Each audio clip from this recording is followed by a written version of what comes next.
እንደምን አደራችሁ። በጣም ነው የምታምሩት። ሰላም ብያለሁ ሁላችሁንም። እዚህ ያለውት ኮሚሽነር ዮናስ አዳዬ አሉ፣ ኮሚሽነር መላኩ ወልደ ማርያም አሉ። ሌሎቹ ኮሚሽነሮች በጠዋት ስራ ላይ ስለሆኑ ነው። የኢትዮጵያ ሀገራዊ ምክክር ኮሚሽን ኮሚሽነሮችና ሁሉም የኮሚሽኑ ሰራተኞች በሙሉ ሰላምታቸውን ያቀርባሉ። ዛሬ እጅግ በጣም ደስ የሚል ቀን ነው።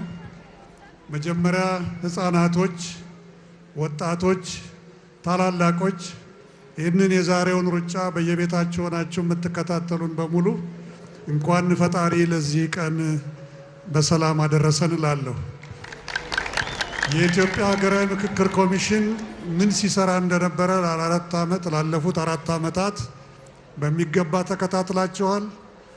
በዛሬው ሰዓት ከመላው ኢትዮጵያ 4000 የሚሆኑ ተሳታፊዎች ከኢትዮጵያ ውጭም ጭምር ያሉ ወገኖቻችን ለፊት ለፊት ለተቀመጡት ህፃናቶቻችን፣ ለወጣቶቻችን ሰላም እንዲወርድ ታላላቆቻችን በአሁኑ ሰዓት በአዲስ አበባ ታድመው በጋራ ካሁን በፊት የለያዩንን፣ የከፋፈሉንን፣ ያጋጩንን፣ ያስኮረፉንን፣ ያስቀያየሙንን ምክንያቶች በሚገባ በአጀንዳ መልክ ተሰንዶላቸው በጋራ ከሁሉም ወረዳዎች፣ ከሁሉም ክልሎች፣ የፌዴራል ተቋማትን ጨምሮ በውጭ ሀገር ያሉትን ወገኖቻችንን ጨምሮ ለቀጣዮቹ ሳምንታት በጋራ ሆነው ይመክራሉ፣ ይመካከራሉ፣ እንደ ፈጣሪ ፈቃድ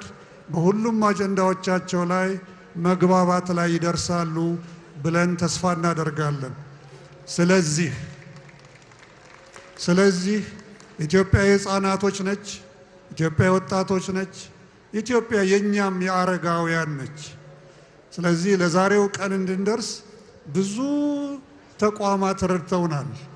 መከላከያና የሰላምና የደህንነት አካላት፣ የተለያዩ የክልልና የፌዴራል ተቋማት፣ የሲቪል ማህበረሰብ፣ በአጠቃላይ ሁሉም ተቋማት ለዚህ ቀን እንድንደርስ እንድንተጋ ስላደረሱን በዚህ አጋጣሚ በኢትዮጵያ ሀገራዊ ምክክር ኮሚሽን ስም ከፍተኛ ምስጋና ያቀርባለሁ። ብዙ ቆማቸዋል፣ ብዙ ተንቀሳቅሳቸዋል። ይህን 5 ኪሎ ሜትር ውድድር የተሳካ እንዲሆንላችሁ እመኛለሁ። የተባረከ ቀን ይሁን፣ የተባረከ ጊዜ ይሁንልን። እግዚአብሔር ይስጥልን። እናመሰግናለን።